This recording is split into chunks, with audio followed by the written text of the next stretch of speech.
So Hattie, thanks for being on the podcast. Happy to be here. Would you like to explain to our audience a little bit about what you do day to day?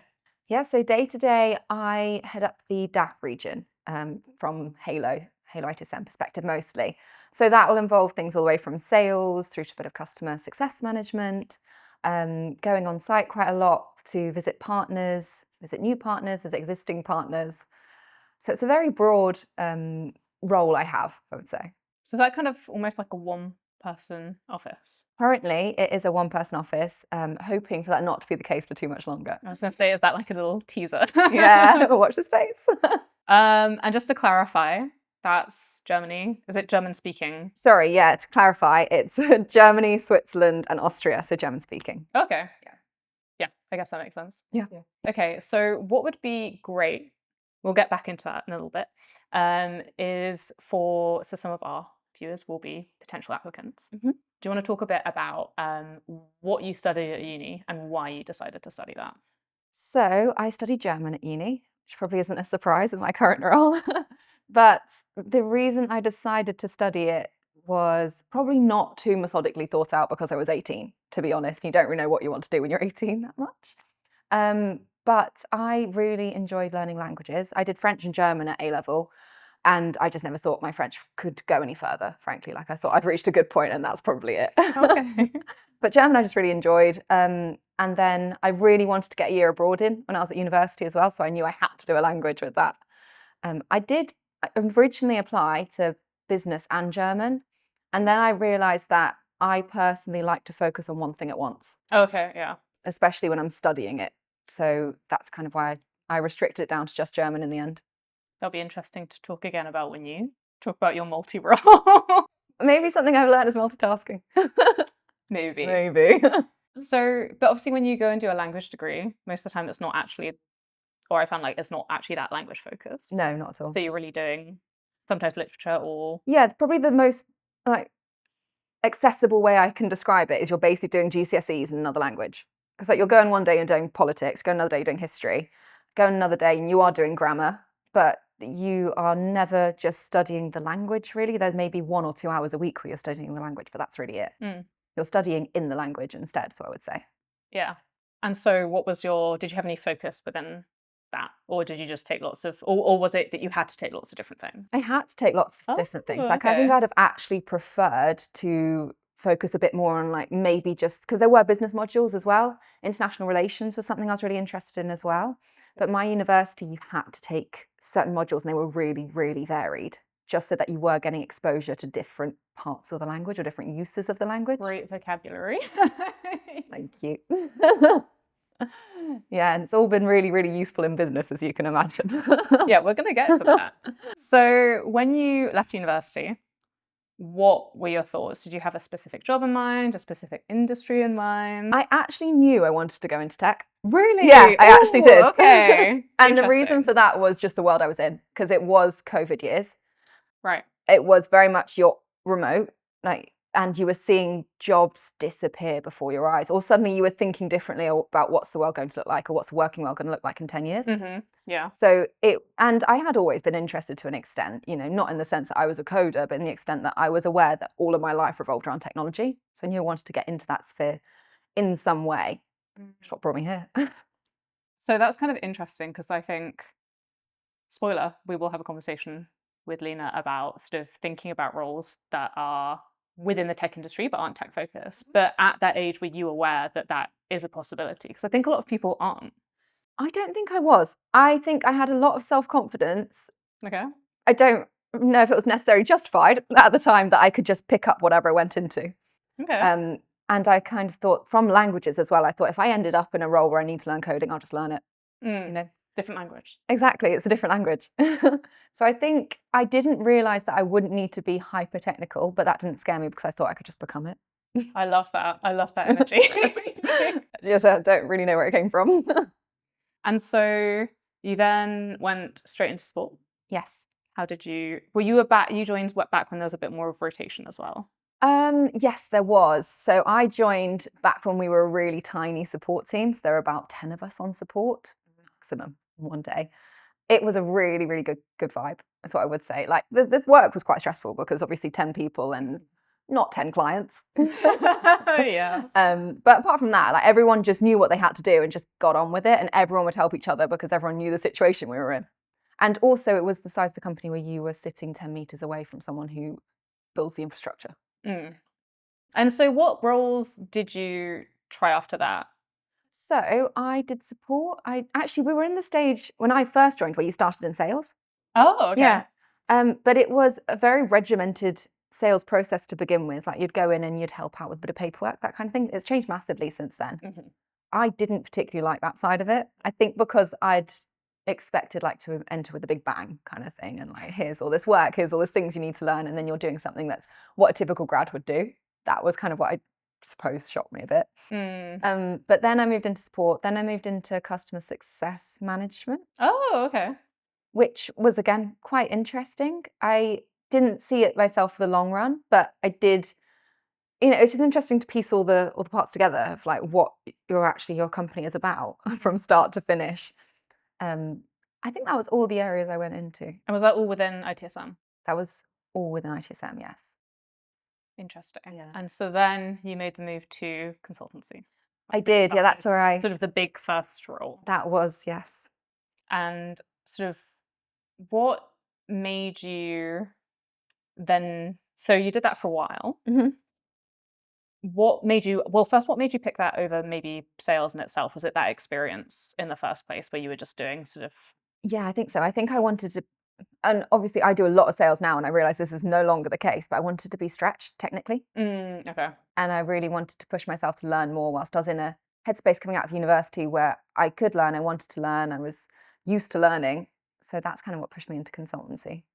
Do you think, I mean, now the path is consultancy and then sales to make sure people have that background. But as we were saying with Izzy, the sales role is definitely very different now where everybody is doing everything start to end. So that role that you did initially, nobody would be doing. Yeah, exactly. So do you think that would have made you more interested in sales in the first place, maybe? Yeah, definitely. Because you're not sitting there doing calls and paperwork kind of thing. Like you're in the thick of it. And I actually think now sales is the most interesting role because you get those quick fire questions and no is obviously an answer, but it's a no but kind of thing. So it's a bit like always improv. You've always got to have a solution for everything. And it's the element of keeping me on my toes that is actually the bit I really like. Yeah. Yeah. Just keeping you active. So my brain's all ticking away. Well, I think the other good thing about that is Halo's really not very static. Obviously, we have new releases every 2 weeks. So people who think they come in, they learn Halo, and that's it, are very mistaken. It's every time we get a new trial upgrade, my brain explodes. It's mind-boggling, like how much changes every time. Yeah. And I think I think Nina edited the video recently of Gianmarco doing CMDB and having assets now as services. And I was just like, whoa. And then you see it, and then you work through it with the customer who asked for it, and you're like, oh, this actually makes a lot of sense. I see why we're doing this. So what then kind of occurred? Was it the case that you had kind of got to the point in consultancy where you were kind of looking to do something else? Or was it the case that there was a need for a German speaker? It was probably half and half. Like I was definitely making that move to sales myself. I'd asked to get involved in proof of concepts. So moving away from the post-sale consultancy side to the pre-sale consultancy side. And then from there, I realized that I actually quite like the sales side as well. And then I got approached saying, we have a gap where we want to build the market within the German-speaking regions. And then that was kind of a half and half between me and being told there is a gap here. And is that something you were kind of, I guess everyone's kind of aware when they're joined that you have that ability to move around a bit, to an extent, depending on what we need. Yeah. But kind of trying to find the role that you needed. Was that kind of how you thought it would be? I think it's so hard to explain to someone new that you can create your own role because they've never been in a company before. Generally, they're grads, so they don't know what roles exist in the world, let alone in the company, or should exist in the company. So I think understanding that when you've just joined is really difficult. But I was always told as soon as I joined that I will be able to use my skills. And it's kind of, you're given the idea that only you have your skills, so you'll find the right role for them, which is quite nice.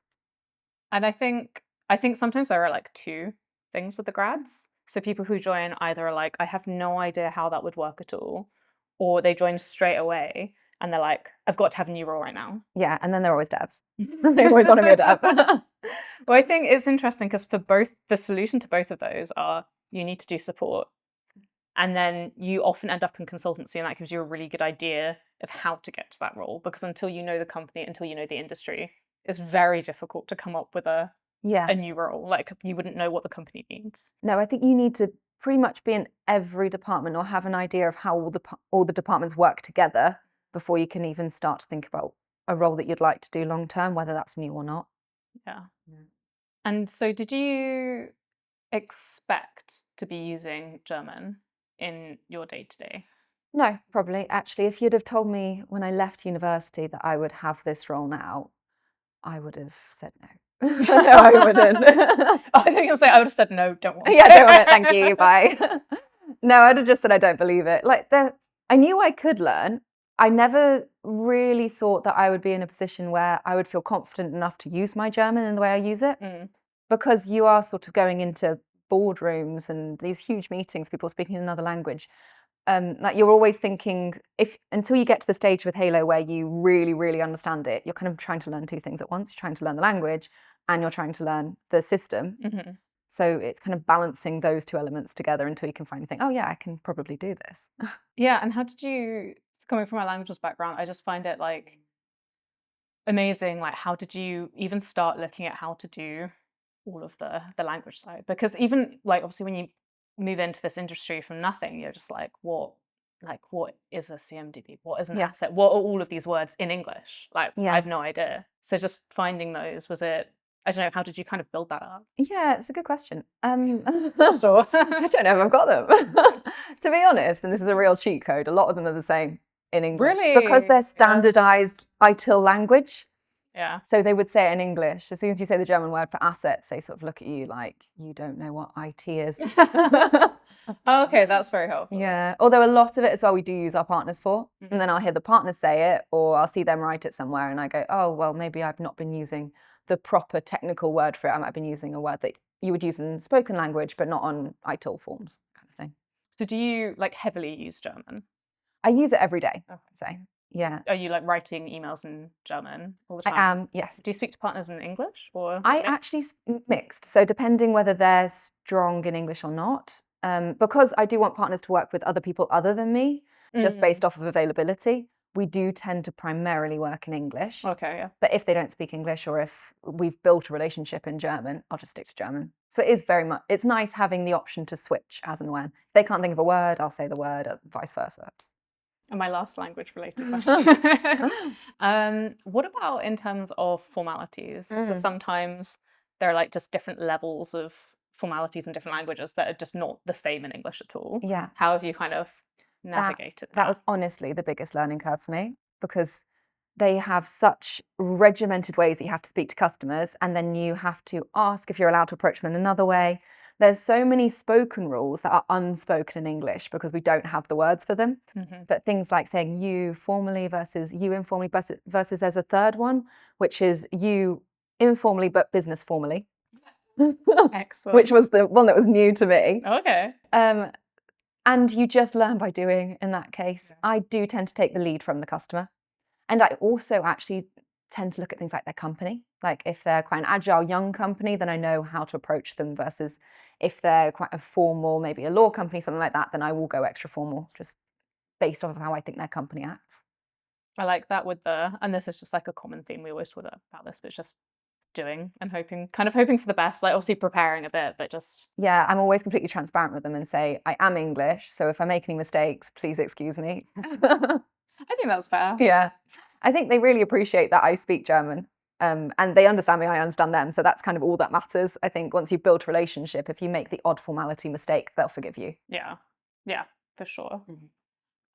So one of the reasons we're here today is to talk about women in the tech industry, or women sort of, I guess, in I wouldn't say the corporate world, because that's not what we're here, but women in the world of work in general. So we do have our event on the 16th of October, which you're very excited about. Can't We'll be on wait. a panel, so if you want to come see Hatty, please do. But I thought it would be interesting today to talk about niceness culture. So a lot of women are kind of expected to be very nice just by society, within society, but also the workplace. And some of that is perceived expectations or your own idea of what you should be doing. Mm-hmm. So I was just wondering if you had any kind of experiences where you've kind of gone that extra mile to be nice, and then you think, oh, why am I doing Yeah, that? it's a really good question. I think I'm really, really bad for being too nice as well. And Because I'm really bad about not being nice. no, I think I'm the other way around. I fall into that trap of like they're expecting me to be nice, so I will be extra nice. They ask me for something, and then I feel bad saying no, which isn't great. And everyone should stand up for themselves in those kinds of situations and be logical and reasonable. Which I'm working on. I'm constantly working on. But I definitely see it as I work with more and more partners, especially, because as a lot of the work I do at the moment, because I am a one-person team, is via partners. And in that case, I do have to sort of let them understand the dynamic, so to speak, because otherwise they will take as much as they can if you're nice, if you know what I mean. Yeah. And it comes to a point where you say, well, actually, no, this is what I'm saying. You can't keep offering this, this, and this. And you have to put your foot down. It's not being nice. It's just actually saying facts rather than just saying what you think people want to hear. And it's almost reframing in your brain what nice is. Yeah, I think it must be really difficult with partners because obviously you have that working relationship with them. You're working together, but they are a business and they obviously want to get the best for their customer, which you want to, but there are like limits as to what we can physically do as a company. Exactly. With licenses and prices and things like that. Yeah. And also they are always the owner or really high up, and because they tend to be quite small companies. The bigger companies, it's less so. They sort of understand more because they are less attached to the outcome almost. Like they care, but it's less make or break for them. Whereas the smaller ones, they will push as hard as they can because they really, really care about the outcome. They almost need the outcome. So you said you've been working on that. How have you kind of gone about that? What's your strategy? I think almost being less immediate about my responses. So actually taking a minute, sounds really cheesy, but like recentering, actually thinking about what's going on, because my knee-jerk reaction to everything is yes, or of course, or I'll make that happen. And actually that's not always the right thing. It's okay to say no. It's okay to say this is the line. We're not going beyond it. So it's just slowing down, I think. Putting more into writing, less into immediate yes, no's. Yeah, and I think with that, being able to take a pause, it just gives you a bit more objectivity about the situation because you don't think it's a reflection on you personally. It's just like, this is what we're doing. Yeah, exactly. And almost when you take a pause, you realize that this isn't also the only situation that's happening right now. Whereas when you're in the moment, you think this is it. Like this is the only thing that's going on in my brain. And then you take a step back, you can see everything you're doing, and you can think about things a bit differently. Yeah, bigger picture. Exactly. It's a big picture mentality. So niceness culture, I think some of it kind of ties into the pressure to feel likable that I think women often feel. So we've got a great statistic here, which says more than half of women in the workplace feel the pressure to be liked compared to only 36% of men. Wow. Yeah. That's crazy. Yeah. I'd have thought it'd be way more than half, but maybe that's because I fit into that half. I thought it would be. I actually think that's lower than. Should people not want to be liked? Is that not part of being human? I'm not sure. I guess it's whether you feel maybe that being liked is tied to the outcome of your progression or your career, maybe. Right. I guess probably for men they'd say words like respect. Yeah, that's probably something they'd value more, but even really they're kind of the same thing, or they should kind of be the same I think thing. One's got masculine undertones and one's got more feminine undertones, maybe in terms of the language. Yeah. And then I think in terms of language, that does affect the way that you interact with people, because I know with emails and stuff, I think also because a lot of my job is based around trying to convince people to do a case study. I really have to seem very likable, approachable. They can ask me about anything and not seem too direct. So I am all over with those exclamation marks. But then I think, is that too, like, am I being too much of a woman kind of thing? Yeah, and it's almost, I don't think it should have that much impact on how people perceive you, like a punctuation point. But I do know exactly what I mean. Like, I could probably count on one hand how many exclamation marks I've received from male colleagues. Yeah, yeah. But I do think, I mean, so many things have such like a subconscious impact, and like, especially in this day and age, if someone sends you a text and they put a full stop at the end, you're like, they hate me. They Yeah. absolutely This hate is it. me. This is it. Or the dot, dot, dot. Oh yeah, no, it's only my dad who can send that without me crying. Well, it's funny. It's a generational thing, isn't it? Yeah. Because it means a completely different thing to that generation. They're just Yeah. like, oh, and continuing on that thought, whereas we're like, dot, dot, dot. Dot, dot, dot of doom.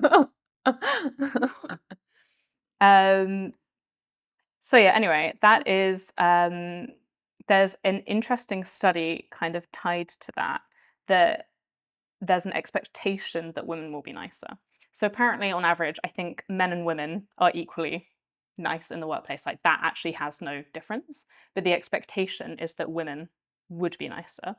So there's an experiment where basically the last part of this experiment is they asked participants whether they prefer to have a male or female employer. Higher performers chose a woman 47% of the time, but lower performers chose a female employer 85% of the time, indicating that lower performers are more likely to choose female employers because they expected women to pay more equally. Interesting. Yeah. So that's, yeah, based on the expectation that women will be nicer. The perception of people is something that is the biggest issue. I Yeah. think of all of this is the perception of men and women behaving or should behave, might behave differently. Any of that just feels so archaic and needs to be rubbed out. But I can see it happening so subconsciously. And actually, the other day, I realized I kind of did this, that there were two people who could answer my question. And one person, it was actually probably the man who was more likely to, but I thought I'd just ask the woman because it's just like, I'm just, it's an annoying question. Like, I'll just bother her. Yeah, and actually, he was the person I should have just asked, but I kind of put it off a bit because I was like, oh, I know she'll like reply and be like, oh, hey, blah, blah, blah, blah, blah. you're so right. I've And I'm definitely like, done that so many times. I'm doing this. I'm perpetuating it. Yeah, it's me. It's not our fault, it's society. But it's interesting because it's like it's like micro actions every single day. Like, it's really difficult to stop yourself. It is. And I think almost it's less us and it's more the next generation now. Not that it's too late for us, you know, like It's too late. It comes with every individual relationship and conversation you have with men in the workplace. And I think it's important that grads who are starting, who are looking at jobs as well, they join with the idea that there's no one that's unapproachable. But it stems from much deeper than the workplace is the issue. Yeah, and I think it's, whilst you can try and change as much as possible, you can't, change things that are like have been inherently ingrained in society for like years and years and years. Like, it's not going to disappear overnight. No, we can't fix systemic sexism today. But maybe tomorrow. Maybe tomorrow.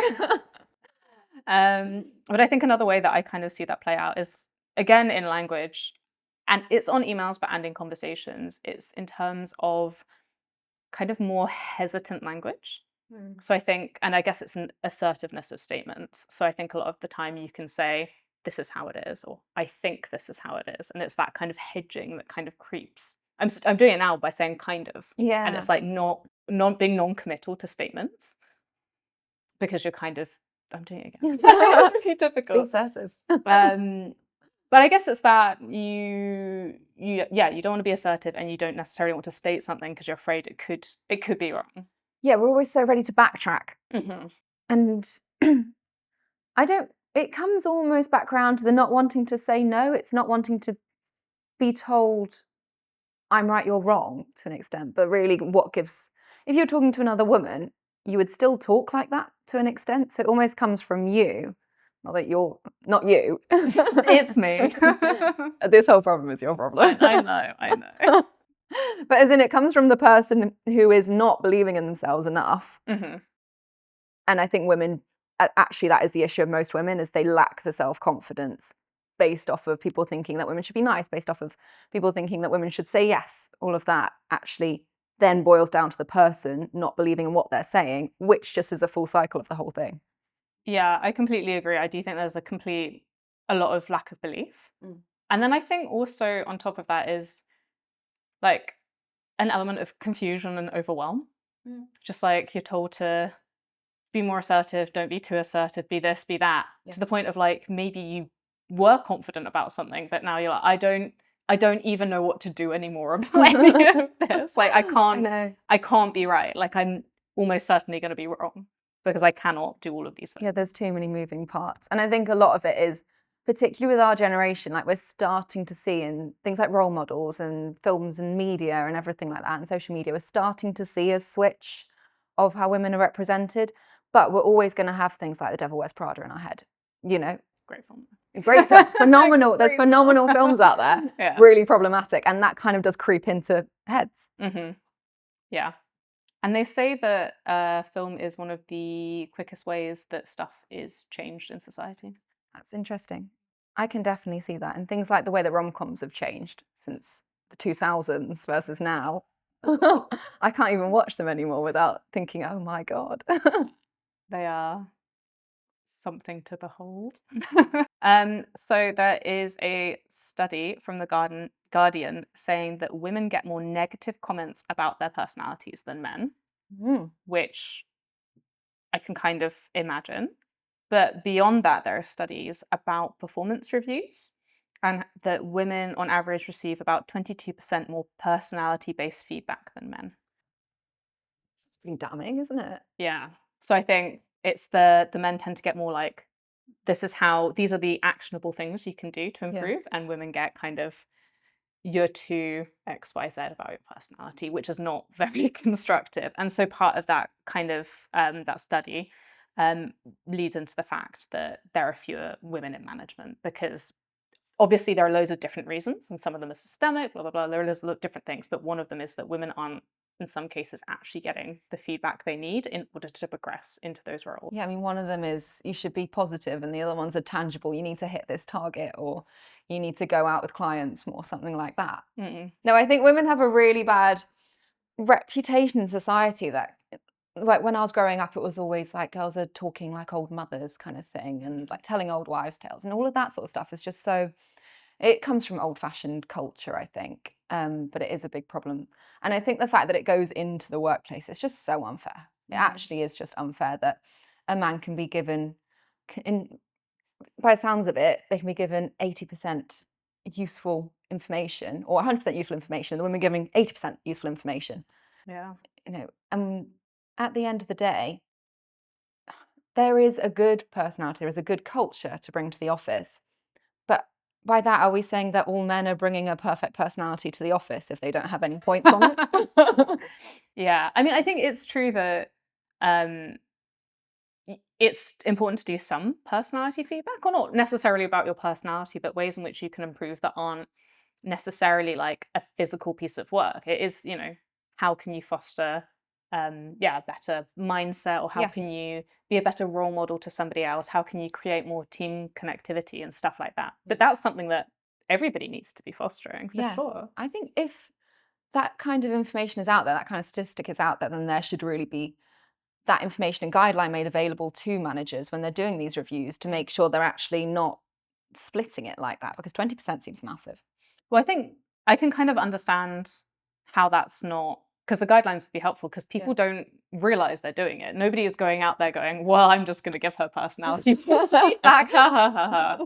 You don't think about that at all. It's just kind of what's coming to your mind, and that's just kind of how it's coming out from people. Yeah. So I guess that's one of the things, a lot of these things are things to kind of take on board and think, day to day, everyone at Halo does give other people feedback. Like obviously you have quite a flat structure, so giving feedback can be quite lateral as well. Yeah. Especially, you work across the board with multiple different people. So I think it's for everybody to keep in mind what kind of feedback am I actually giving people? Like, I don't know. I have no idea. I haven't thought about it. Yeah, it's true. I also think you get less feedback the more bubbly and nice you are, to an extent, because they almost think that you can't handle real feedback. Oh, that's interesting. Yeah, they think that you're soft. That's what I would say. So there's a kind of trap between being too soft and being too assertive as well. Yeah, exactly. I think people almost don't see that sometimes when people are bubbly and people are openly nice and friendly, that is assertive in their mind. Mm-hmm. That's confident in their mind. That's not shying away. Yeah. So it's almost not changing how women should have to be themselves in the workplace. It's almost changing how people perceive it. It's just as important. Yeah, I think that's true. And I think that's such a good thing about actually being nice and friendly, because you're fostering that kind of culture, and it actually gives you that ability to then ask people questions, to then, you know, if you need something from someone, it gives you that ability to do that because you've already made that kind of connection. So it's actually, I think, a very good skill. Yeah. I think sometimes it can be taken as a lack of seriousness to Mhm. some people, because they see that and they think, oh, you just want to chat. And it's like, no, still do your work. Yeah. But it's just an aspect that actually is really useful, especially when so many roles are relationship based, like sales, consultancy, partnerships, customer success managers, even devs. They sometimes talk to customers too, Yeah. or they're talking internally to other people. So all of it's very important.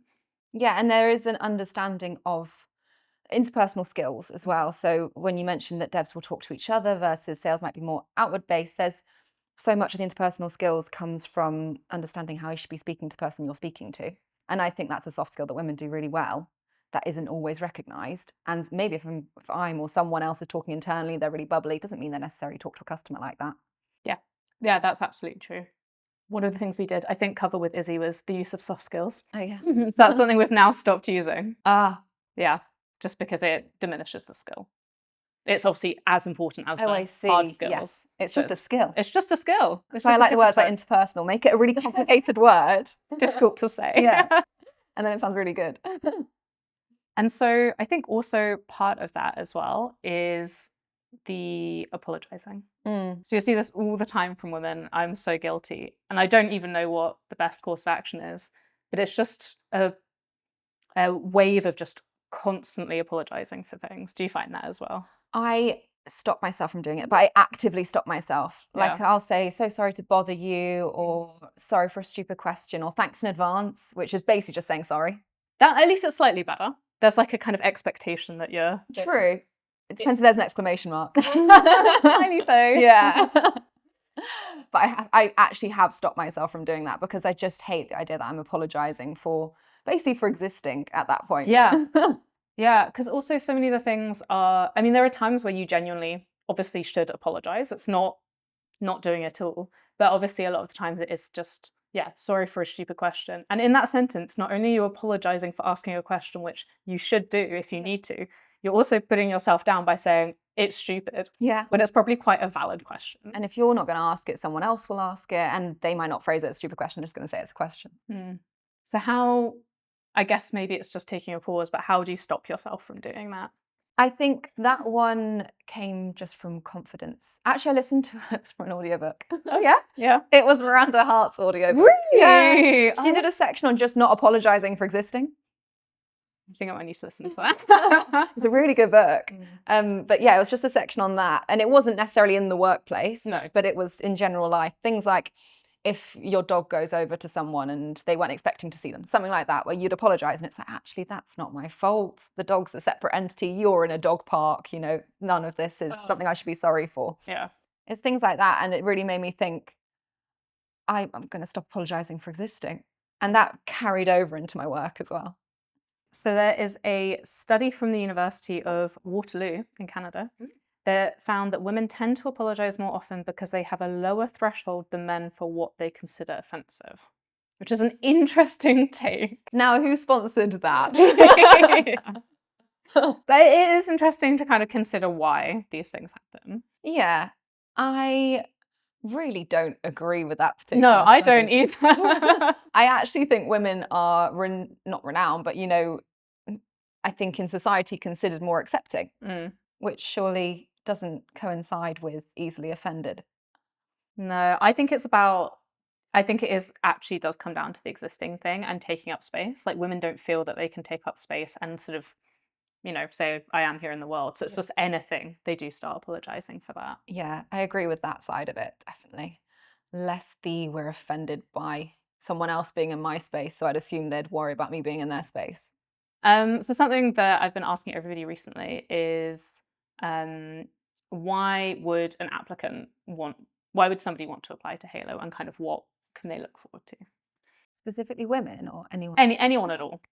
So you'd want to apply to Halo if you're looking for something that's got a lot of movement within the company. So it's not a static role you're ever going to be looking at. You'll be thrown right into the deep end. With that, I like to use the words with framework, because there is people like me, like you, who've gone through all these processes. And with that, you can really find what clicks with you, what resonates with you. And as I mentioned earlier, you can create your own role, or you can just go through every role and then decide which one works for you. There is so much freedom within the company, and it really is an environment that wants to bring the best out of you, not get the best from you.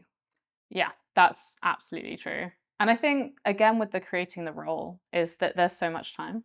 And like there are so many opportunities popping up all the time that you might end up doing something for a bit that seems good, but as stuff does change over time, things appear and you might find, oh, actually, there's a new role that I really like. So I think not to be too necessarily fixed by anything, just kind of keep pursuing what's interesting to you. Yeah, that's true. I think the fluidity of the company is quite interesting in that sense. And also, my role is a good example. The AI department's a really good example. We're in such a rapidly evolving industry with a rapidly evolving company that really nothing stays the same month to month. So it is a good environment just to, keep things moving, keep things on your toes, keep your brain working as well. You won't ever just sit and do the same thing for a year. Yeah, I think, removing that kind of monotony that you can kind of get from Yeah. jobs is quite nice. Otherwise, I think I would have been out long ago. So thank you so much for being on the pod. Thanks for having me. Yeah. And if you want to watch more from Hattie, she's been on a few podcasts this year. I have. Podcast extraordinaire. Just can't get enough. So thank you. Thanks for watching this episode of the Halo Aid podcast. If you like what you see, you can follow for more. And if you're interested in being a guest, you can email us at podcast@imaginatehalo.com.